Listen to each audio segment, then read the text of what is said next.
everybody, and welcome to Morning Coffee Break. I hope everybody's doing good today. It is Saturday, October 19th. Currently it's 45 degrees, high today 70, so it's getting a little warmer of the afternoon. No chance of rain again, and winds at 3 miles per hour right now. So, hope everybody's doing good. I could see some frost on the ground this morning. I don't know, it didn't seem to last that long, but it's what it looked like, really. But it didn't really affect my plants that are left out here in the garden, so yeah, that's good. Okay, today there will be an interesting facts video.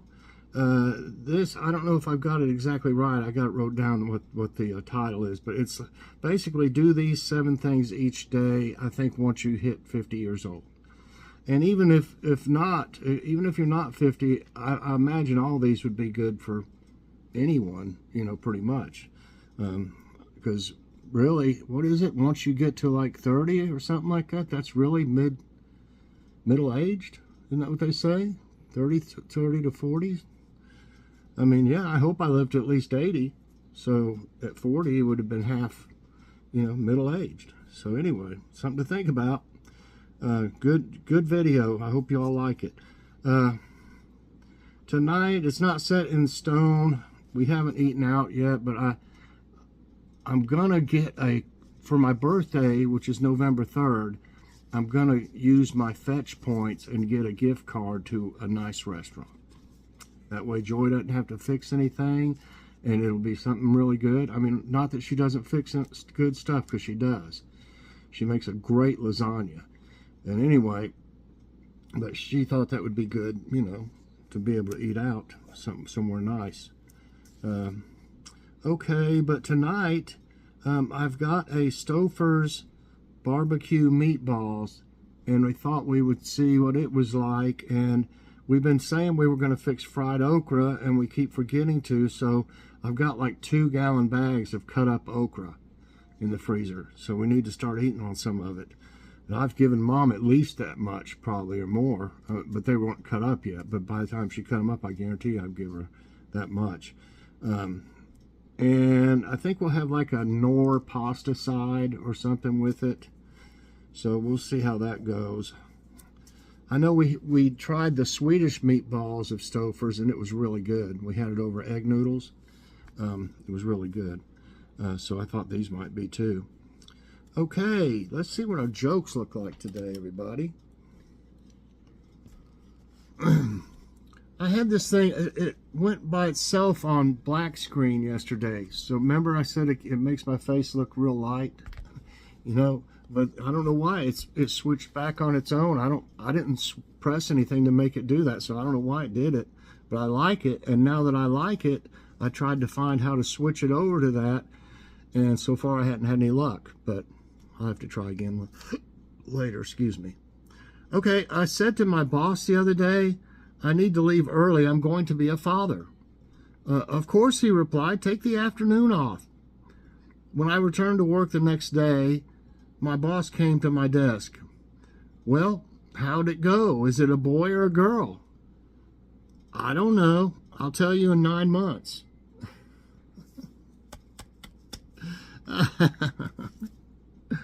Okay. There was an engineer, a manager, and a programmer driving down a steep mountain road. The brakes failed and the car careened down the road out of control. Halfway down, the driver managed to stop the car by running it against the embankment, narrowly avoiding, I think I meant to say narrowly, not narrowing, avoiding. Narrowly avoiding going over a cliff. They all got out, shaken by their narrow escape from death, but otherwise unharmed. The manager said, to fix this problem, we need to organize a committee, have meetings, and through a process of continuous improvement, develop a solution. The engineer said, no, that would take too long, and besides, that method never worked before. I have my trusty penknife here, and I will take apart the brake system, isolate the problem, and correct it. The programmer said, I think you're both wrong. I think we should all push the car back up the hill and see if it happens again.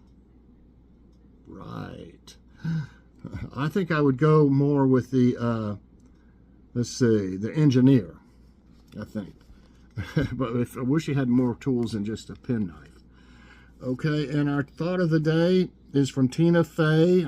She's, from Saturday Night Live? Whitney Houston's cover of I Will Always Love You was constantly on my FM Walkman radio around that time. I think that made me cry because I associated it with absolutely no one. Oh, that's kind of pitiful. Okay, now let's see. I was tossed between two. I think I'm going to try this one. This is, it doesn't have, it says time to play household appliance quiz ready for you. Let's play quiz.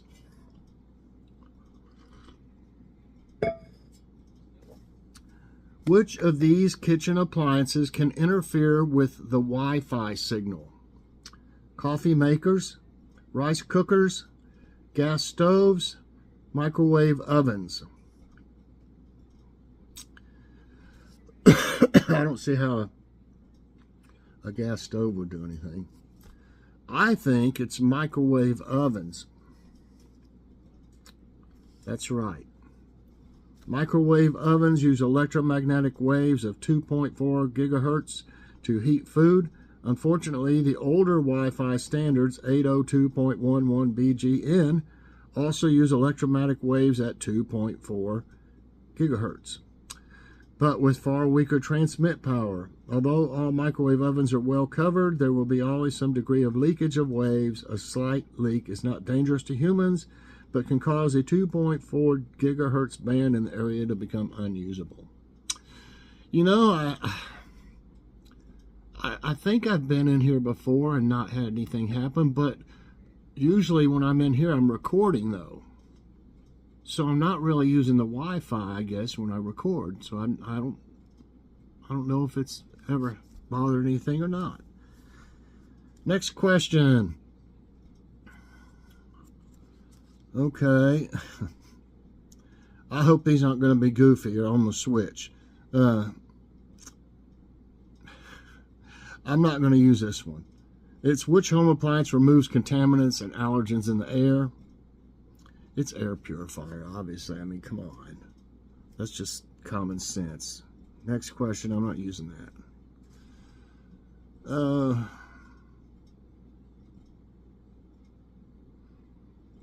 These are going to be too simple, I think, y'all. We're going to use that one question.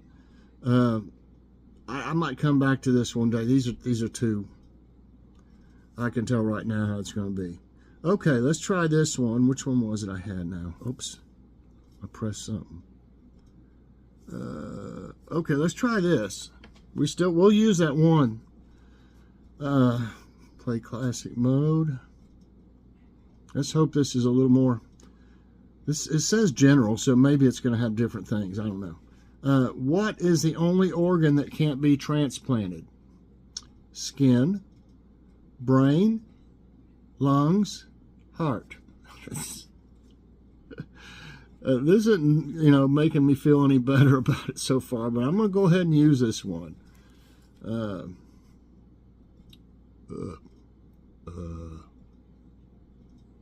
Brain?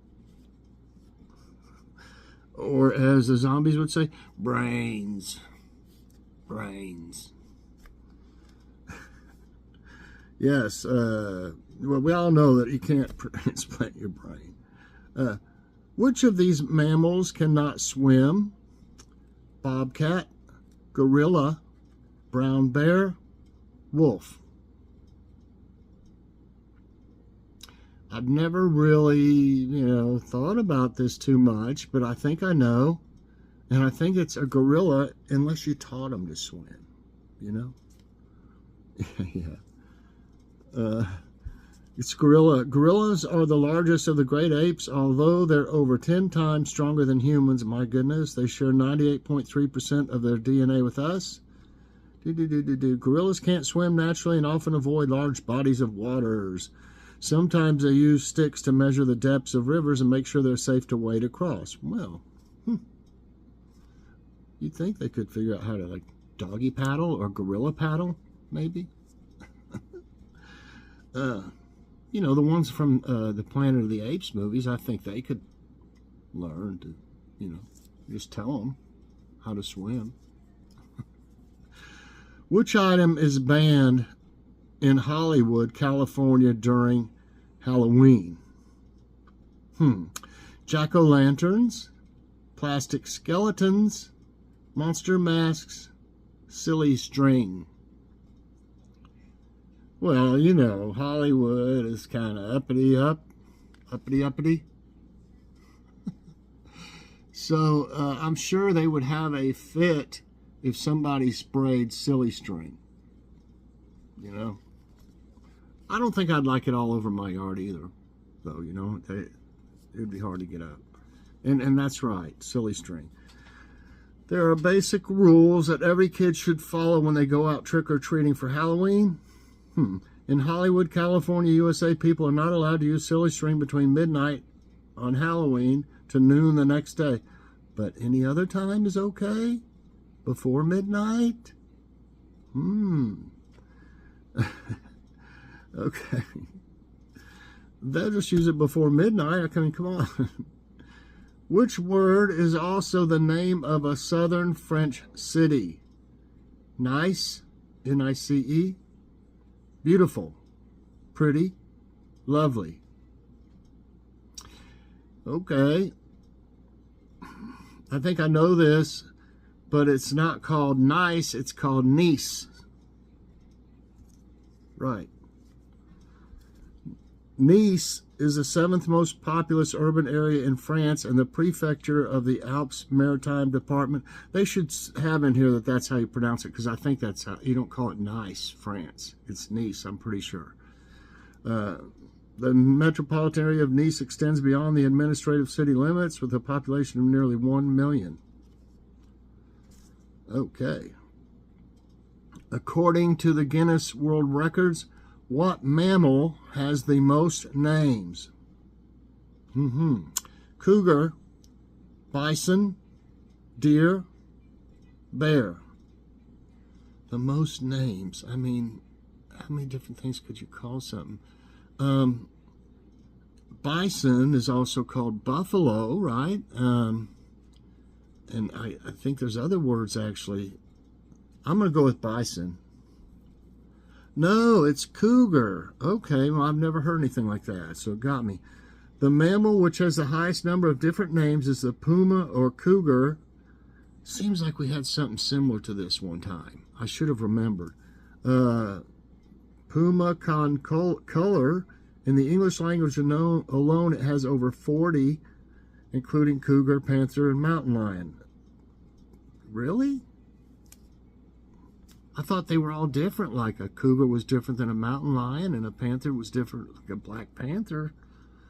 I don't know. Okay, which movie star did Einstein befriend during his U.S. visit in 1930? I think I know this. I'm not sure, though. Buster Keaton, Rudolph Valentino, Charlie Chaplin, Greta Garbo. Did he befriend in his U.S. visit in 1930? I could be wrong, but I think it's Charlie Chaplin.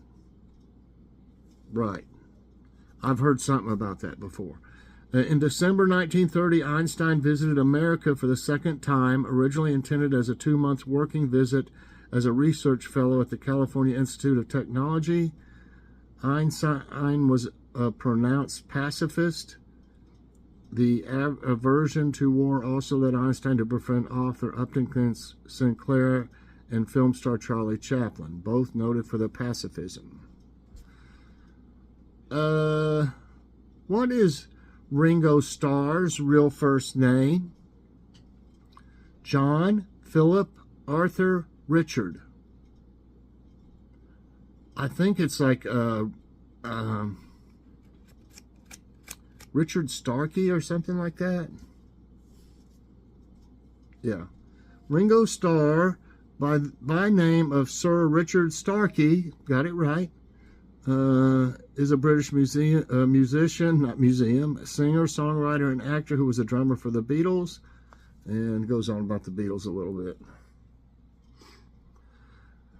Which of these actors is an honorary member of the U.S. Marine Corps?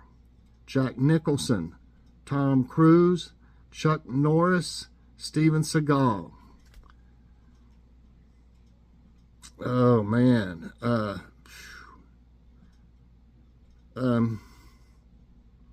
You know, I might get this wrong. I hope that it's, in a way, I hope it's not Steven Seagal. I'm going to go with Chuck Norris. That's right. You know, Steven made all his money from us Americans over here, a lot of it, tons of it.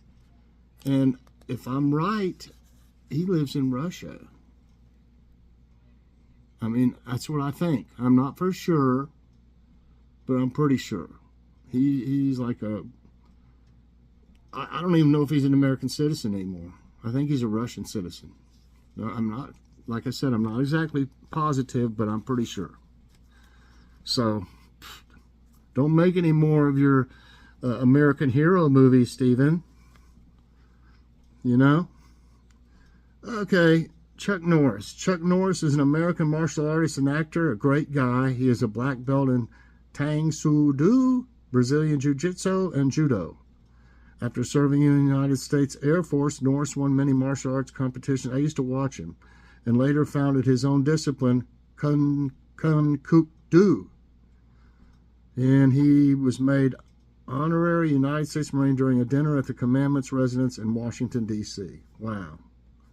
One more, everybody. I don't know. Everybody might know this. At least it's had some decent questions. Crickets make their iconic sound with what part of their bodies? Jaws,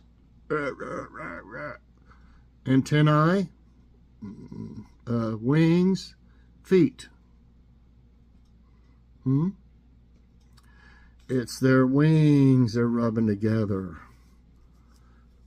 Those chirping sounds you hear that can keep you up at night, if it's in the house, it would drive me crazy until I found it, or until it passed away or something. You ever had one in your house somewhere and you just can hear it? You get close and it stops.